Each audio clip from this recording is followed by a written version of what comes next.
এই যে আপনারা যে সামনে ঈদ আসছে, এই উপলক্ষে আপনাদের কাজের চাপ কিরকম? ঈদের চাপ মোটামুটি রোজার আগে অনেক বেশি ছিল। রোজার শুরু থেকে আপনার ৮ রোজা পর্যন্ত অর্ডারের বেচাকেনার চাপ একটু কম ছিল। ৮ রোজার পর থেকে এখন আবার অনেক বেশি। Pakistani three piece, Indian three piece, Bangladeshi three piece, বুটিক্সের থ্রি পিস, সব ধরনের থ্রি পিসই বানানো হয়। আলহামদুলিল্লাহ আগের চেয়ে অনেক একটু বাড়ছে, ভালো। কিন্তু আগে যে পরিমাণ কাজ ছিল ওই ঈদ উপলক্ষে এখন এইটা নাই আর কি। কম বলতে আগে ঈদের সময় ভরপুর কাজ থাকতো, এমন টাইমে অর্ডার লওয়া বন্ধ করে দিতাম। এখন তো অর্ডার লওয়া লাগে তেমন পরিমাণ কাজ নেই আর কি। যে ঈদ উপলক্ষে ভিড়, আগে যে ভিড় আছিল এখন আর এই ভিড়টা নাই। কমেন্ট তার বলতে পারি যে হ্যাঁ অনেক সময় বেশি কম এটি চলে আর কি। এখানে সব ধরনের লেডিস কাজ বেশি করে আর কি। আমরা লেডিস কাজ বেশি, এই জর্জের সেটগুলো এইগুলা সেলাই করা লাগে।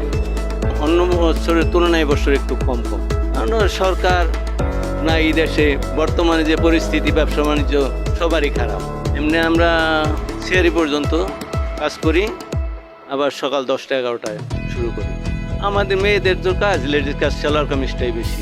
এই তো একটা বান্ধা টাইম, তো ঈদের মাস রোজার মধ্যে দিতে, অন্য সময় 1-2 দিন আগে পরে দিলে হয়, কিন্তু এই সময় তো আর ওই রমজান ঈদের আগের দিন দিতেই হয় সবার, এই জন্য একটু চাপটা বেশি।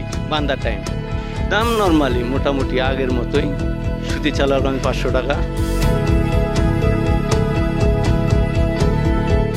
ঈদে তো স্বাভাবিকভাবে টেলার্সে অনেক ব্যস্ততা বাড়ে, সেরকমভাবে আমাদেরও ব্যস্ততা বেড়েছে। সেহরি পর্যন্তই কাজ করতে হয়।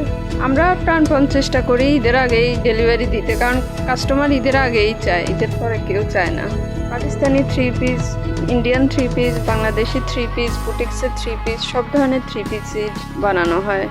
রমজান মাসটা অনেক চাপ থাকে, কাজের চাপ থাকে অন্যান্য মাসের তুলনায়।